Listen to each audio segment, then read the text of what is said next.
Muy buenas noches a todos.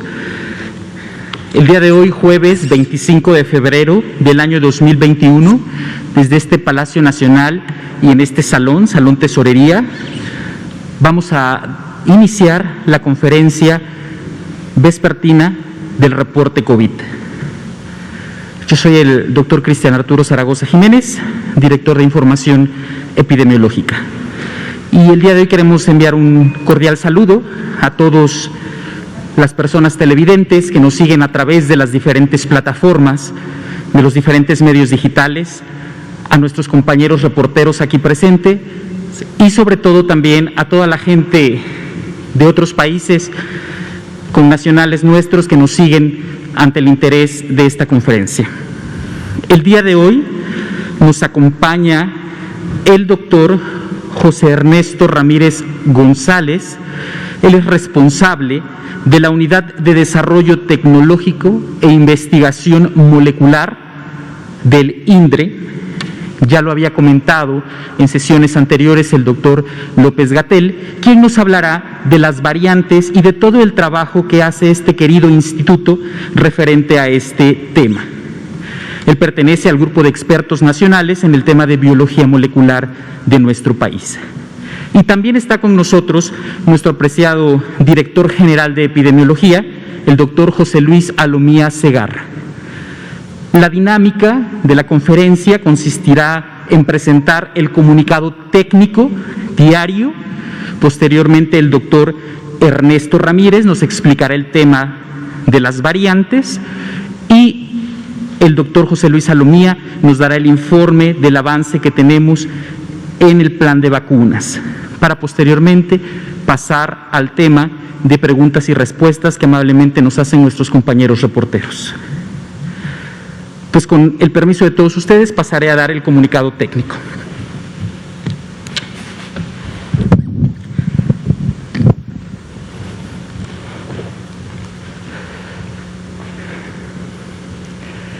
En esta primera diapositiva nosotros podemos observar cómo tenemos dos gráficas.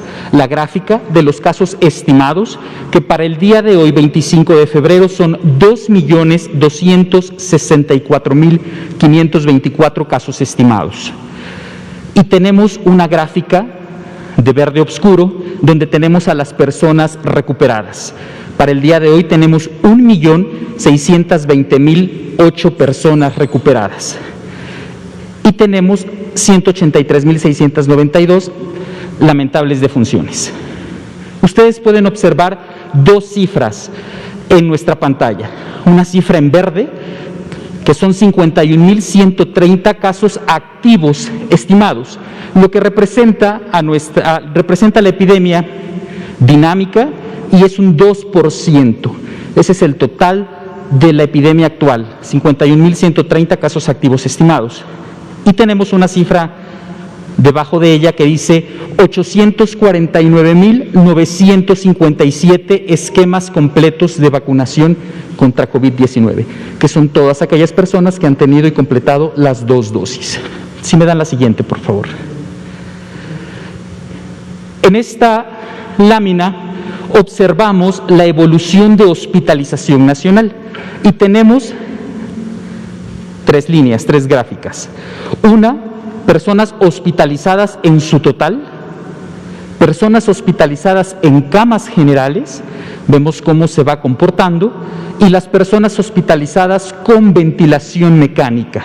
Y nosotros podemos ver cómo tenemos un descenso de menos un punto porcentual comparado con la semana anterior. Podemos ver un franco descenso que estamos teniendo en estos personas hospitalizadas en camas generales y en personas hospitalizadas con ventilación mecánica.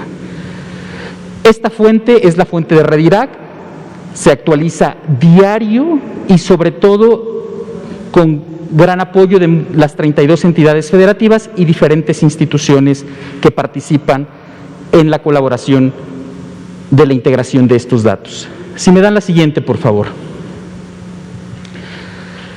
Podemos observar la disponibilidad de camas, pero ahora por entidad federativa. Y volvemos a observar que no tenemos entidades federativas con más del 70% de ocupación. Cuando vemos el indicador del medio, donde tenemos 3 entidades que tienen entre 50 y 69% de ocupación. Estas entidades son la Ciudad de México, que ha mantenido el mismo promedio aproximadamente en los últimos días, con un 57%, el Estado de Puebla y el Estado de México, las 3 entidades de la zona centro de nuestro país. Pero tenemos 29 entidades con menos del 50% de ocupación. Tenemos un total a nivel nacional de 31.647 camas totales, tenemos 21.716 camas disponibles y 9.931 camas ocupadas, recordando que estas son camas generales. Si me dan el siguiente tema. Disponibilidad de camas con ventilador. Para este momento no tenemos ninguna entidad federativa que represente más del 70% de ocupación en camas con ventilador, que son aquellos pacientes que requieren esta ventilación asistida mecánica en esta parte. Tenemos solo una entidad entre el 50 y el 69% de ocupación, que es la Ciudad de México, pero tenemos 31 entidades federativas con menos del 50% de ocupación. En total, de toda esta red hospitalaria que reporta, tenemos un total de 11.329 camas totales, de las cuales la disponibilidad es de 7.523 en la distribución de las 32 entidades federativas y 3.806 son las camas que hasta el día de hoy en el corte se encuentran ocupadas con el tema de un ventilador. Este es el reporte técnico. Vamos a pasar, si me dan la siguiente, vamos a pasar con el doctor Ernesto, quien nos hablará de las variantes y del trabajo que realiza el INDRE. Sí. Bien, muchas gracias, doctor Cristian Zaragoza, muchas gracias por la invitación. Es un placer estar aquí nuevamente con ustedes. Trataremos de platicar un poquito más acerca de estas variantes de este virus SARS-CoV-2.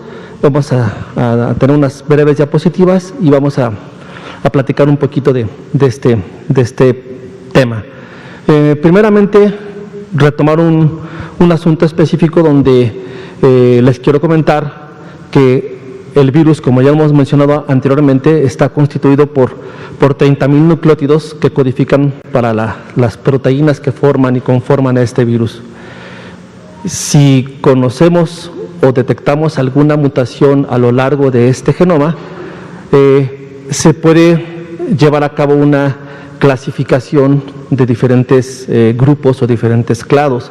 Hay algunas mutaciones que ya son características de cada uno de estos clados, o también se les ha llevado a cabo la identificación a través de, o la clasificación a través de unas nomenclatura que se le llama linajes, que es a través de un sistema que es el sistema Pango. A la fecha, por ejemplo, solo de esta clasificación, que son cientos de linajes, tenemos más de 900 linajes reportados en todo el mundo, específicamente de este SARS-CoV-2. Quiero mencionar esto porque justamente, si me das la siguiente, este es un esquema específico donde está una de las proteínas, que esta es la espícula. La espícula es la parte más externa del virus y está codificada por este material genético de 30.000 bases. Una fracción de este material genético codifica para esta proteína y sintetiza esta proteína. Y en la parte de la espícula, en la parte superior de la espícula, se encuentran sitios o diferentes posiciones de diferentes aminoácidos que conforman esta proteína. Si nosotros llegamos a tener un cambio en este aminoácido, en esta proteína, puede existir algún impacto en esta actividad que tiene el virus en esta región de esta espícula. Aquí les pongo las posiciones más características que se han descrito a lo largo de este año, que por cierto ya estamos a 2 días de cumplir un año del ingreso de la primera muestra positiva a nuestro país, fue el 27 de febrero del año pasado.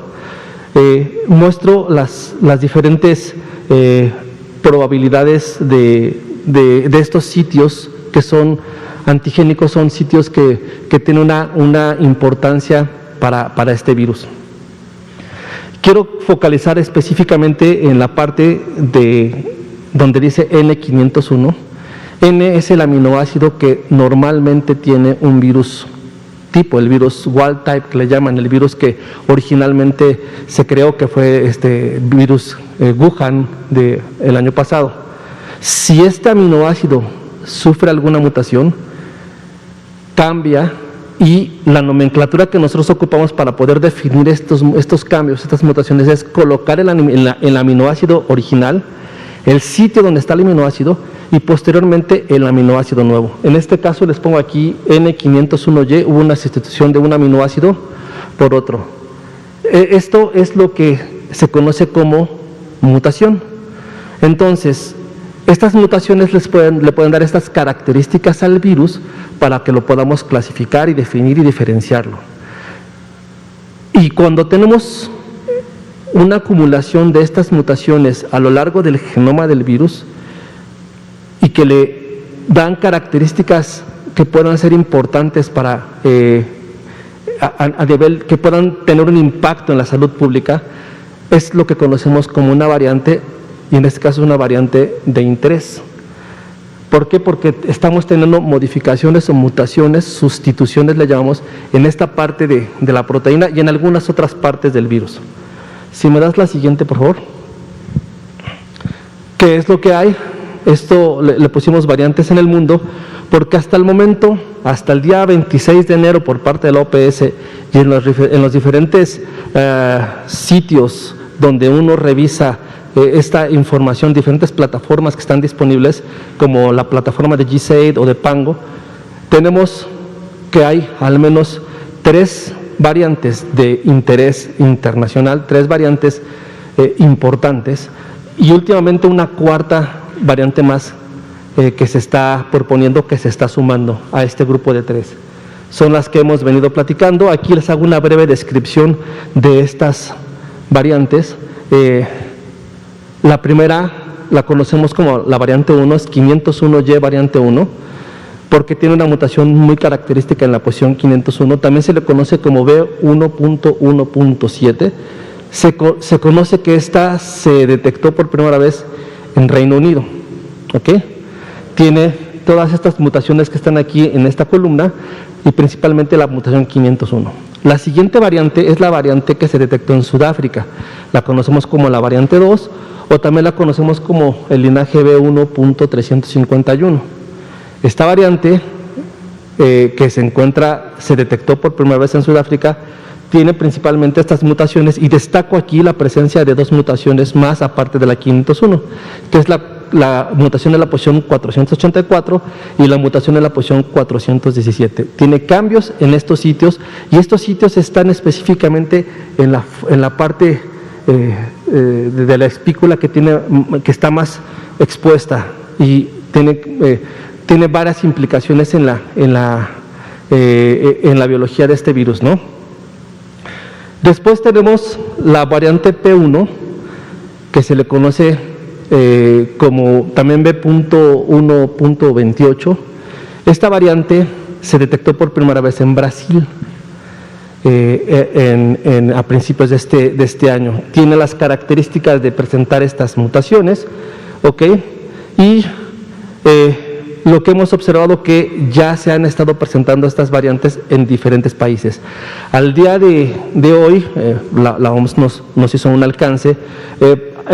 Estos son los países donde se ha encontrado esta mutación. Constantemente están haciendo reportes, constantemente están cambiando. De hecho, de 77 ya pasó a 100, de 37 pasó a 51 los países donde se encuentran estas variantes. Son las variantes de interés. El reporte que tan amablemente les han ofrecido aquí en algunas ocasiones y que no hemos cambiado mucho encontramos de la variante encontrada como B.1.7, en el país hemos encontrado 6 casos, y de la variante P1 hemos encontrado solo un caso. Quiero comentarles que esta tercera variante, la cuarta variante, perdón, es una variante que se ha encontrado en el sur de Estados Unidos, en California. También presenta ciertas características, un impacto porque ha tenido un crecimiento en su distribución en este país. Nosotros, cuando ya hemos secuenciado y hemos analizado, hasta el momento hemos encontrado que de esta variante en el país hemos detectado 10 casos. Esto es factible por la cercanía que tenemos con Estados Unidos. Rápidamente les voy a presentar esquemáticamente qué fue lo que hicimos. Me das la siguiente, por favor. Específicamente de la conocida como variante encontrada en Reino Unido, tenemos 6 casos.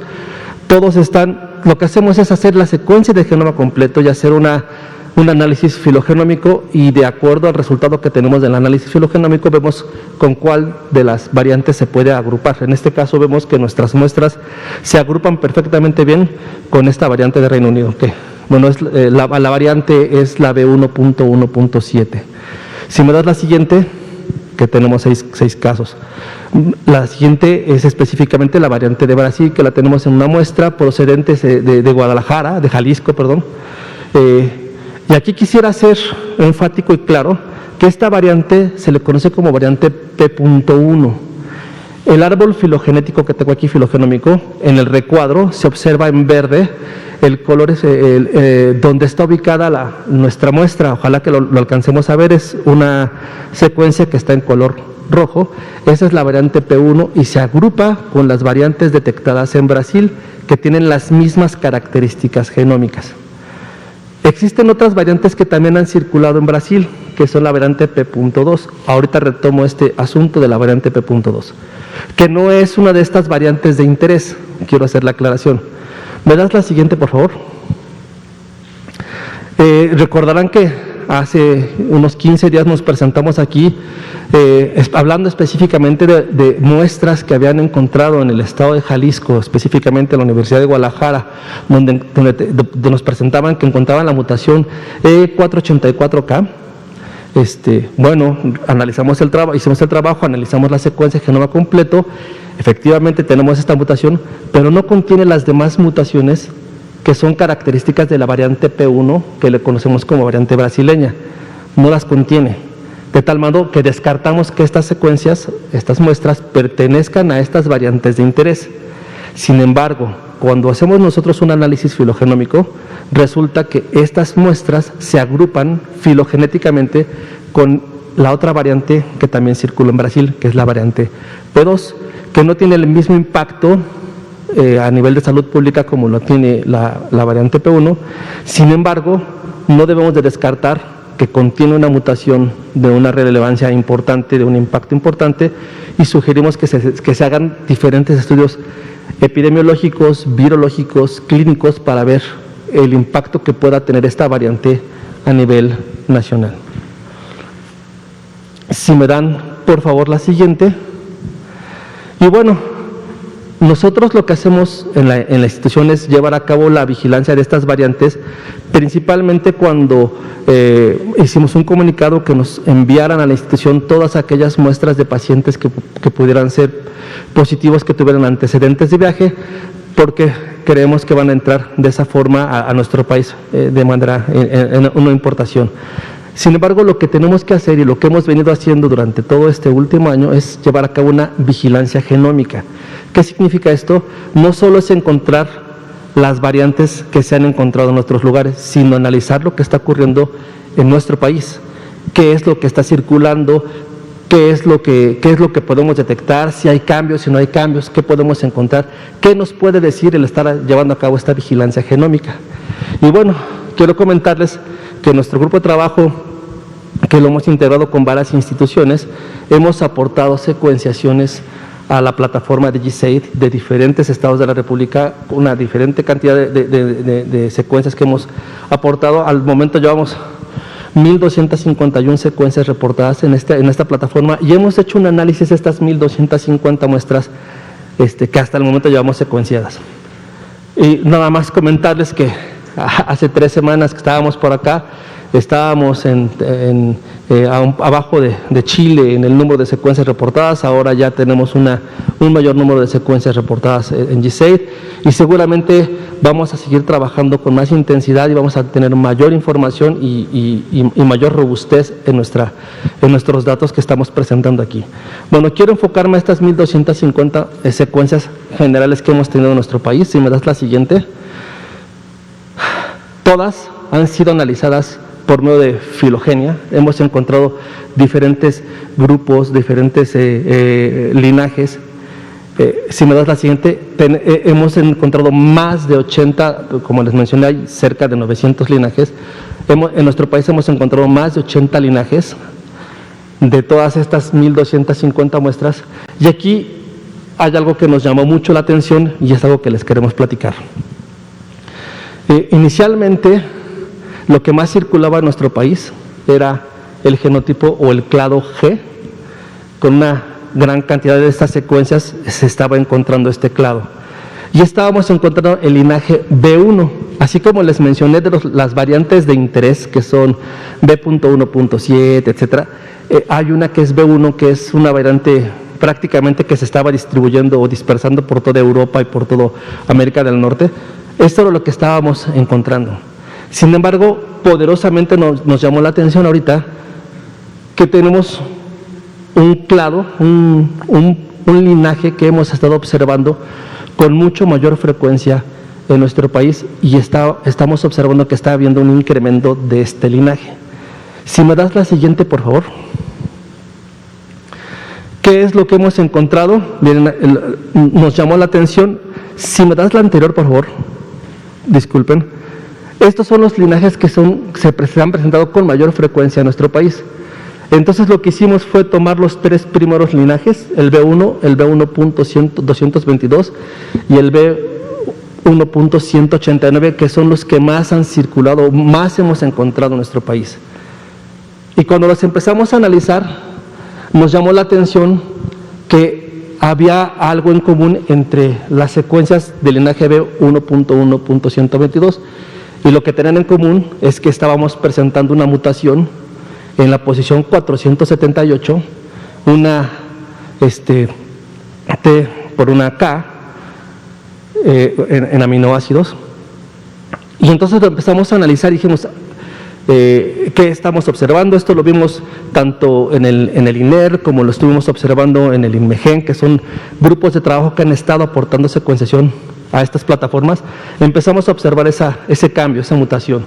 Me das la siguiente. Entonces lo que hicimos fue analizar qué es lo que estaba ocurriendo, y nos percatamos que estos 2 linajes, que es el B.1 y el B.189, que son los linajes que se habían estado encontrando y circulando o presentando con frecuencia en nuestro país, empezaron a disminuir, y lo que empezamos a ver es encontrar un aumento significativo en la presencia de este linaje B1.1.122 con esta mutación T478K.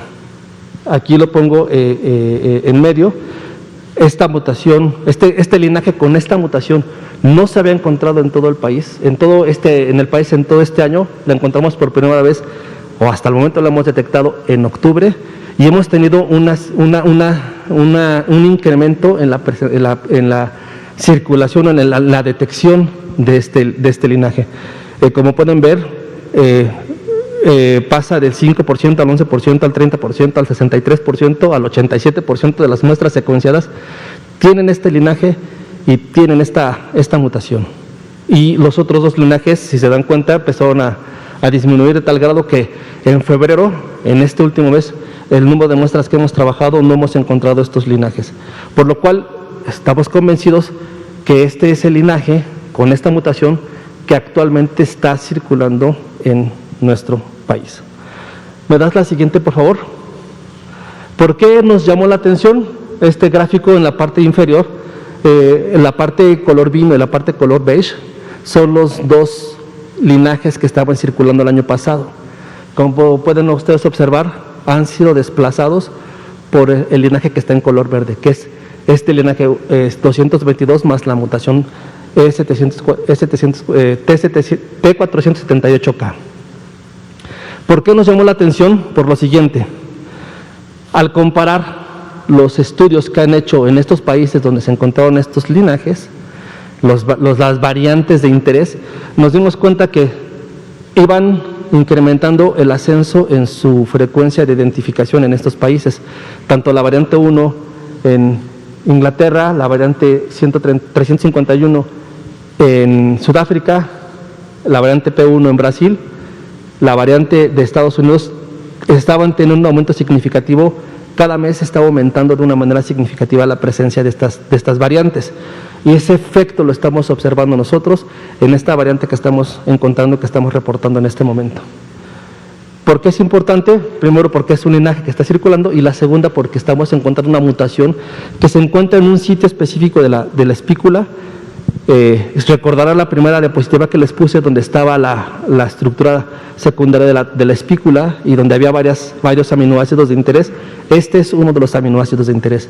Entonces es una posición importante. Sugerimos en este momento llevar a cabo, fortalecer los estudios epidemiológicos de esta circulación, de esta variante 222 más la mutación T478K. Sugerimos también llevar a cabo estudios virológicos, estudios clínicos, para ver cuál es el impacto de este hallazgo que estamos reportando en este momento. Hasta este momento es todo por mi parte. Si me das la siguiente. Solamente igual terminar por agradecer a todo el trabajo multidisciplinario que hemos hecho en la institución. En este caso, la mayor parte de las secuencias que hemos estado analizando son muchas muestras de la Ciudad de México. Hemos trabajado mucho con el INMEGEN y con el INER, que han estado trabajando fuertemente con el gobierno del Distrito Federal. Entonces es un trabajo conjunto entre varias instituciones, y seguramente lo vamos a fortalecer en breve para tener más datos y tener mayor certeza de lo que estamos encontrando. Por mi parte es todo. Muchas gracias.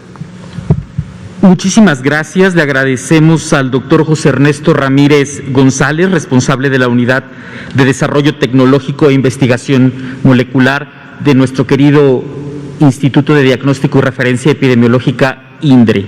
Ahora vamos a cederle la palabra, y gracias a la tecnología, al doctor José Luis Alomía Segarra, quien nos compartirá el informe referente al tema de vacunación y los avances. Buenas noches, doctor Alomía. Un saludo desde este Salón Tesorería. Gracias. Muy buenas noches, estimado doctor Zaragoza, doctor Ramírez también. Muchas gracias por estar de manera presencial en esta conferencia. Un saludo fraterno también a todas las personas que están en este momento presentes, a los medios de comunicación, obviamente, y a todas las personas que siguen a través de los diferentes canales y redes sociales esta conferencia vespertina. Vamos a iniciar con la actualización de la Estrategia Nacional de Vacunación, con nuestra primera diapositiva, en donde siempre estamos actualizando el avance diario de la estrategia en todo el país. El día de hoy, como pueden ustedes ver, tenemos un incremento importante de dosis aplicadas en relación a los últimos días, y el reporte, que como también ya lo conocen, es un reporte preliminar para el día. De seguro el día de mañana tendremos todavía una mayor cantidad notificada, pero por lo menos hasta el momento del corte tenemos 162.233 vacunas que se han aplicado el día de hoy. Y también, como recordarán, pues ya en esta semana prácticamente tenemos en México la aplicación de 4 tipos de vacuna, no solamente para efectos de cómo funcionan las mismas, sino también, obviamente, de las casas farmacéuticas que la producen. Entonces, todas enmarcadas en una logística específica y también orientadas a los grupos poblacionales que están claramente definidos en la Política Nacional de Vacunación. Si vemos la siguiente diapositiva, vamos precisamente a notar el acumulado. El día de hoy rebasamos los 2 millones ya de dosis aplicadas de vacuna, específicamente 2.088.813 dosis, y podemos ver cómo la curva de dosis acumuladas vuelve nuevamente a tener una velocidad importante y empieza nuevamente a subir. Obviamente esto es gracias al esfuerzo que se está realizando en cada una de las 32 entidades federativas que están llevando a cabo la operacionalización y ya la aplicación directa de esta vacuna a los grupos que hemos comentado. Si vemos en la siguiente diapositiva, podemos ver precisamente las 4 vacunas que en su momento comentaba han llegado ya al país. Estos son los números de las dosis disponibles de cada una de ellas. La primera en llegar, como ustedes saben, el pasado 23 de diciembre, con inicio de vacunación el 24, fue precisamente la vacuna de Pfizer-BioNTech, y hasta el momento, desde ese diciembre en que empezaron a llegar, han arribado al país 1.769.625 dosis. Otra vacuna, AstraZeneca, fue la segunda también en arribar al país, con 870.000 dosis. La siguió precisamente la vacuna Sinovac, con 200.000 dosis, y la más reciente en llegar fue precisamente Sputnik V, con 200.000 dosis. Esto suma entonces un total de dosis que se han recibido hasta el momento en México de 3.039.625 dosis, sumando ya los 4 tipos de vacuna. Y por lo tanto representa, en función de la diapositiva anterior, donde veíamos ese más de 2.088.000 dosis aplicadas, pues bueno, hasta el momento se han entonces aplicado 69% de este total de más de 3 millones de dosis que hasta el momento han arribado al país. Es importante resaltar, sobre todo ahora cuando estamos viendo en pantalla estas 4 tipos de vacuna y las cantidades que han llegado, que pues bueno, esto es la materialización y el reflejo del esfuerzo que el gobierno mexicano en su conjunto realizó desde mediados del año pasado para poder en un primer momento identificar los potenciales candidatos, darles un seguimiento específico y puntual a cada uno de ellos para identificar cuáles serían las que tendrían la disponibilidad ya de producción y comercialización de su vacuna, llevar a cabo los contratos correspondientes en base a este análisis para entonces tener la mejor ventana de oportunidad de poder adquirir las primeras dosis que estuvieran disponibles a nivel internacional. Y eso se viene materializando, decíamos, desde el mes de diciembre, en donde ahora México cuenta ya con estas 4 opciones, que son además vacunas que seguirán llegando al país, tal como se han presentado en conferencias previas con la calendarización y las cantidades específicas de vacuna. Y bueno, se sumarán también otras en el transcurso de siguientes semanas y meses, y a través de las mismas se pretende cumplir con los objetivos bien definidos en esta Estrategia Nacional de Vacunación y su política para todo el país.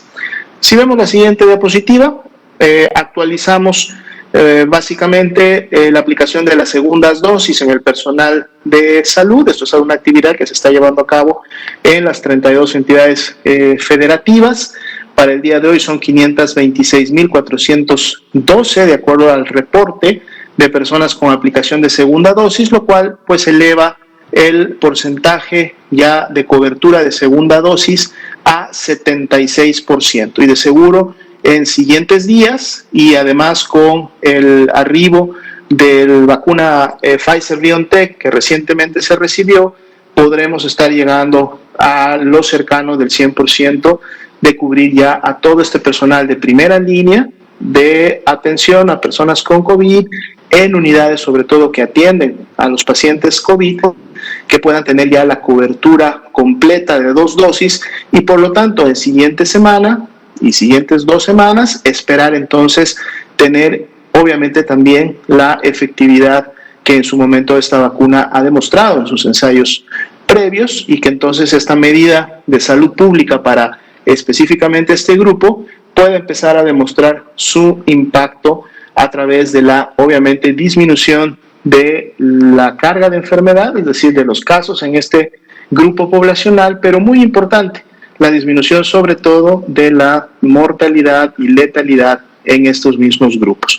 Estamos todavía obviamente esperando los datos para ver cómo avanzan otras segundas dosis, tanto del personal educativo como de personas adultas mayores, que en su momento también deberán de recibir la segunda dosis para cada uno de los tipos de vacunas que se han hasta el momento distribuido. Y la siguiente y última diapositiva de este grupo de información sobre la vacunación es precisamente la actualización de los eventos supuestamente atribuibles a vacunación. En la medida que vamos incrementando las dosis de vacuna aplicada, pues es esperable también que se incrementen la cantidad de este tipo de eventos, dado que el Sistema Nacional de Vigilancia Epidemiológica está continuamente monitoreando, identificando, clasificando y entonces notificando la ocurrencia de estos eventos. Podemos ver que básicamente los tenemos distribuidos entre las primeras dos vacunas, la de Pfizer-BioNTech y la de AstraZeneca, pero de seguro esperamos que en siguientes días se puedan también empezar a identificar sobre todo eventos no graves relacionados a las últimas dos vacunas que han llegado. Como podemos ver, la gran mayoría son de este tipo, es decir, SAVIs no graves, y hasta el momento se han registrado solo 52 casos, que es el 0.4, que es menos, del 1% del total de vacunas que se han aplicado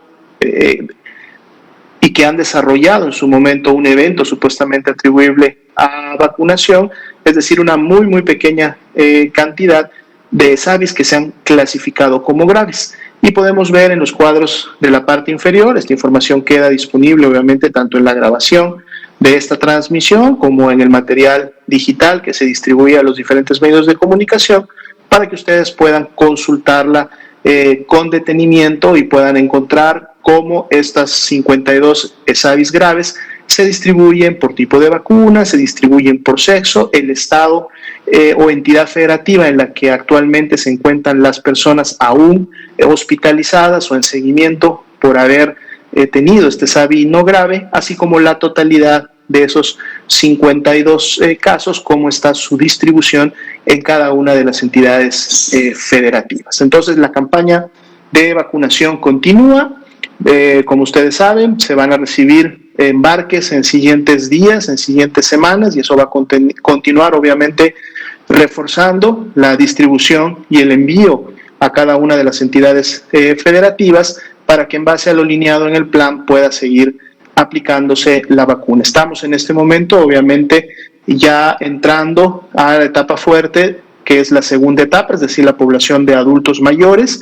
Estaríamos ya a pocas semanas de que se terminen los grupos definidos dentro de la población de trabajadores de la salud, en quienes se continuará trabajando hasta terminar con todo lo que el plan contempla, y entonces siguientes arribos de vacunas, sobre todo de próximas semanas, podrán dirigirse prácticamente ya en su totalidad a la estrategia de adultos mayores. Entonces vamos a estar obviamente actualizando y notificando esta información diariamente para que sea del conocimiento de toda la población. Le pediría entonces al doctor Cristian Zaragoza que por favor pueda dirigir el siguiente bloque de la conferencia, que es precisamente poder responder las preguntas de los medios de comunicación. Muchas gracias. Muchísimas gracias, doctor José Luis Alomía Segarra, director general de Epidemiología, y procederemos adelante con las preguntas de nuestros compañeros reporteros aquí presentes. Compañero, por favor. Gracias. Buenas noches. Juan Hernández del periódico Basta y del Grupo Antón. El día de ayer se dio el informe precisamente del estado de salud del doctor Hugo López-Gatell, pero ahí ya se empezaron a manejar diferentes versiones de incluso el agravamiento del estado de salud al reportar el doctor Ricardo Cortés Alcalá, que al haber una leve disminución de su oxigenación, ya varios medios están manejando que ya se agravó el estado porque está requiriendo de oxigenación suplementaria. Nos gustaría que por favor nos clarificaran precisamente para que no haya dudas, para que no haya esta información de este supuesto agravamiento del estado de salud del doctor López-Gatell. Esa sería mi única pregunta. Gracias. Muchísimas gracias. Le pediría al doctor José Luis Alomía Segarra, quien ellos como grupo de alta gerencia han estado en contacto con el señor subsecretario para que nos pudiera dar respuesta a esta pregunta. Con mucho gusto y sobre todo agradecemos la pregunta para poder hacer las aclaraciones correspondientes. No existe, es mentira, no hay ningún tipo de agravamiento del subsecretario de Prevención y Promoción de la Salud, el doctor Hugo López-Gatell. Al revés, la evolución en las últimas 24 horas ha sido favorable. Tuvimos la oportunidad de cruzar comunicación directa con él y preguntarle por su estado de salud. Él nos comenta que se encuentra prácticamente ya asintomático, es decir, ya no tiene signos y síntomas de la COVID-19. Obviamente debe de continuar todavía en observación y en seguimiento tanto clínico como epidemiológico.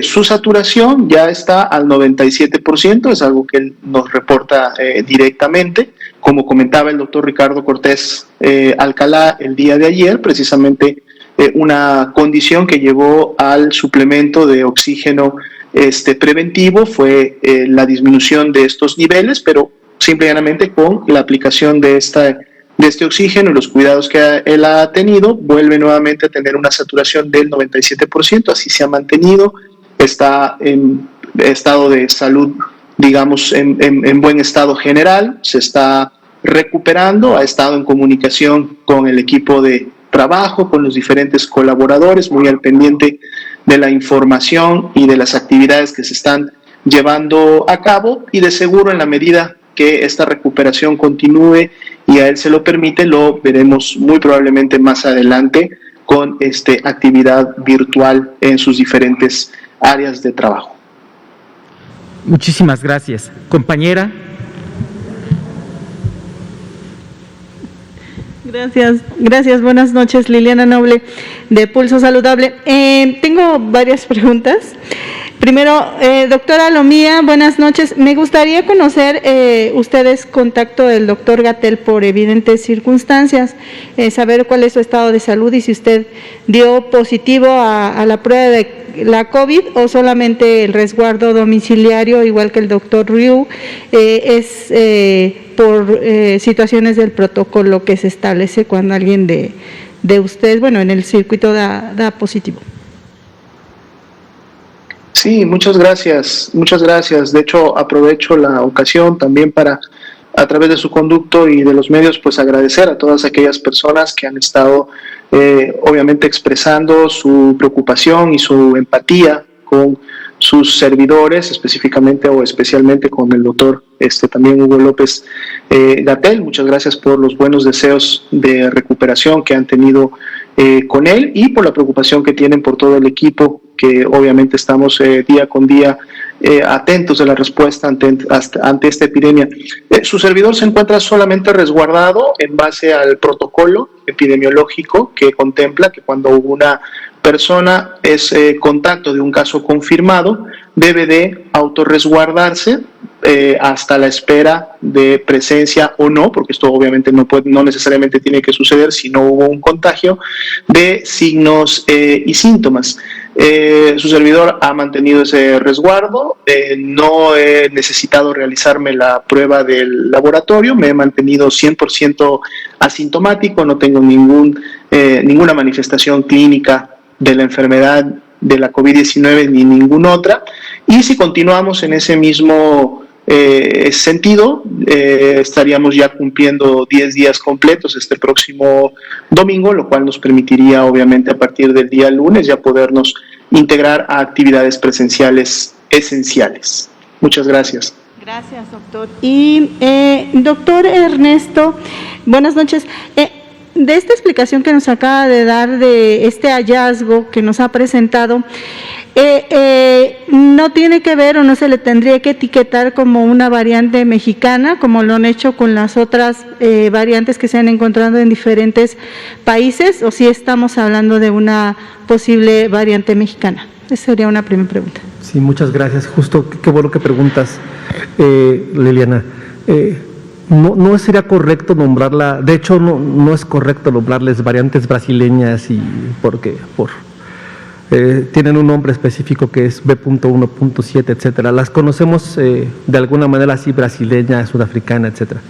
De momento no es adecuado porque primero que nada, no solo circula en nuestro país, el linaje con esta mutación se ha encontrado también en Canadá, en Estados Unidos, en algunos países de Europa y de África. Lo que estamos haciendo es que es lo que más estamos encontrando con mucho mayor frecuencia acá. Este es un dato que le tenemos que ofrecer a nuestros directivos de epidemiología para que empiecen a hacer sus estrategias y buscar mayores casos, etcétera, etcétera. Nosotros en Pango, que es un sitio donde se depositan y se hacen los análisis filogenéticos y filogenómicos, podemos hacer una solicitud específica para que le nombren de alguna manera a este clado específico, tenga un nombre en particular, pero no es adecuado de momento llamarle una variante mexicana, por lo que te estoy comentando. Creo que es importante que estemos analizando qué es lo que pueda suceder con esta variante que está circulando en nuestro país. Seguramente serán estudios, haremos un trabajo integral con mayor robustez.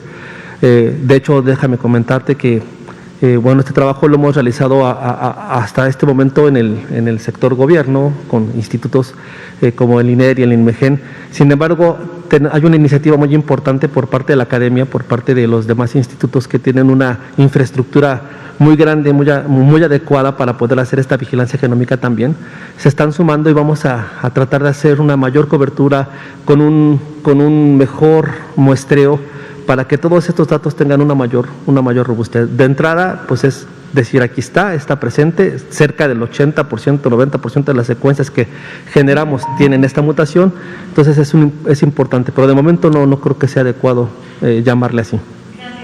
Y de esta variante que nos menciona, doctor, ¿ya se sabe si es más virulenta, si puede producir una enfermedad más grave, si el ritmo de contagio es más elevado versus otras variantes? Es acertada tu pregunta también, muchas gracias. Mira, tiene un par de mutaciones muy importantes. La más importante de ellas es esta que les menciono, que es una sustitución de T478 por K. Se ha encontrado que esta mutación tiene de alguna manera impacto en una posible evasión a respuesta inmune, como el resto de las mutaciones que se encuentran localizadas en esta región. Justamente por eso son importantes estas mutaciones, porque pueden presentar un impacto. El principal impacto que hemos visto ahorita a nivel de salud pública es que ha aumentado su distribución, ha aumentado la forma como la que se está presentando.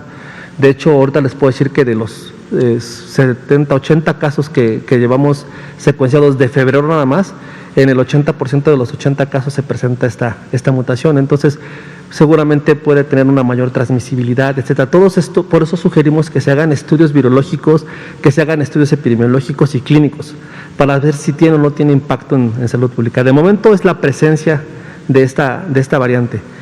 Habrá que relacionar, de hecho estamos trabajando en eso con los institutos que te menciono, para ver una relación entre la parte clínica y la presencia de esta variante.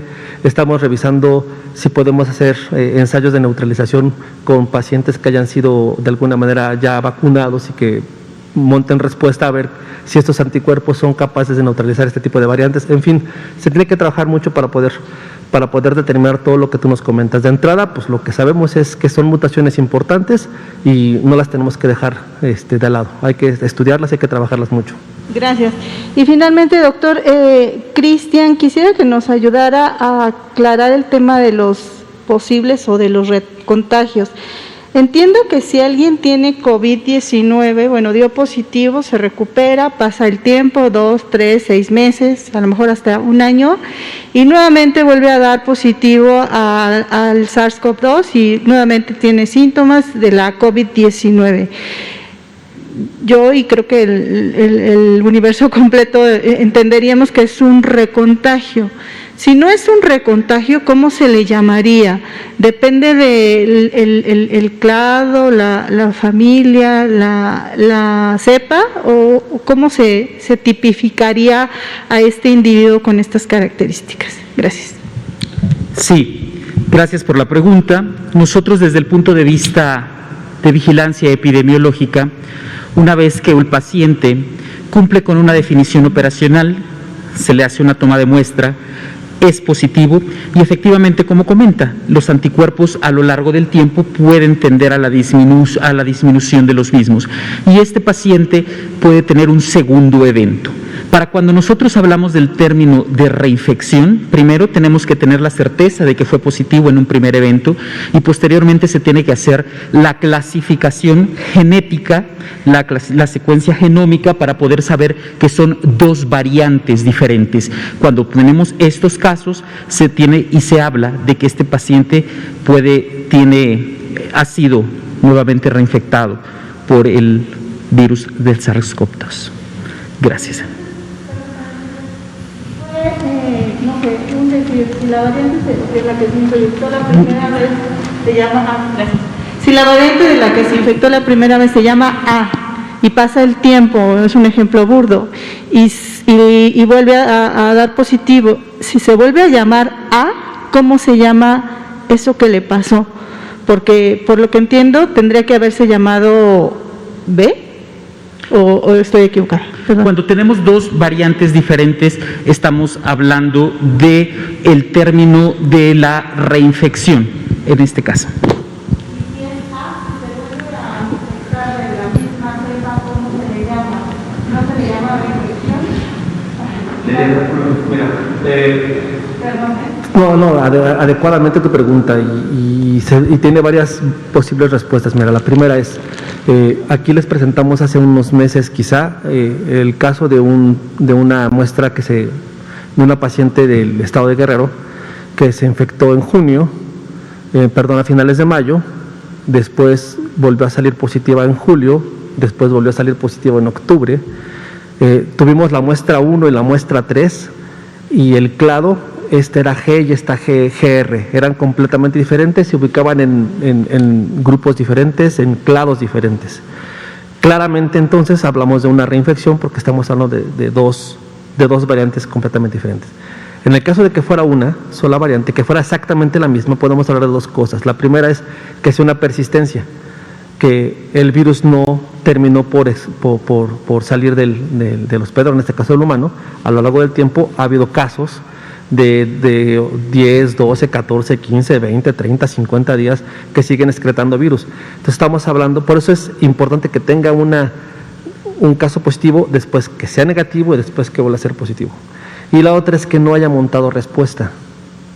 Me explico, que si no montó respuesta y se infecta con el virus A, como le mencionas, pasa el tiempo y se vuelve a infectar con el mismo virus A, probablemente no montó una respuesta inmune y por eso es que pueda ser infectado. Entonces son varias las posibilidades y varias las explicaciones que pueden existir, pero la más importante es que si es reinfección es porque tenemos dos variantes. De hecho, la velocidad con la que el virus va cambiando, estos cambios que les he presentado, estas mutaciones, generalmente producen 1 o 2 cambios por mes, mutaciones por mes. Entonces, con eso bastaría para poder definir si es un virus igual o un virus diferente. ¿Por qué? Porque está cambiando. Entonces, a lo largo de 1 o 2 meses que se vuelve a reinfectar, con un par de, no tienen que dejar de ser del mismo clado o del mismo linaje, pero con que presenten un par, 2 o 3 o 4 mutaciones, podemos también hablar de una reinfección. Todo dependerá de cómo hagamos ese tipo de análisis, pero más o menos esta es la explicación más acercada a la pregunta que tú nos haces. Nuestro compañero. Hola, buenas noches, Arturo Contreras de Pie de Página. Entonces, solo para precisar, todavía no se sabe sobre la capacidad de las vacunas para esta variante que se tiene ahora en México, ¿no? La B100, bueno, la que se tiene 80. Esa, la de ahora, ¿no? Entonces eso, y saber si estos estudios que hace, por ejemplo, dicen que las secuenciaciones que han hecho durante todo febrero, cerca del 80% tienen esta mutación. Entonces, saber si esto es representativo a nivel nacional, ¿no? Una segunda pregunta. Hoy la Organización Mundial de la Salud sale a decir que es muy necesario estar teniendo muy en cuenta a las personas que tienen COVID largo o reinfecciones, ¿no? O que presentan síntomas pues en un periodo extendido. Entonces, saber si hay una atención especial o si se está planeando en en tener algún tipo de acercamiento especial desde la Secretaría de Salud con este tipo de personas? Muchas gracias por la pregunta también. Bueno, técnicamente estaremos empezando a hacer algunos estudios virológicos. Por sí sola la mutación es importante porque ya está caracterizada en algún otro lugar. La mutación es por sí sola importante, como la mutación E484K, que todo el mundo hablamos de ella, por sí sola es importante.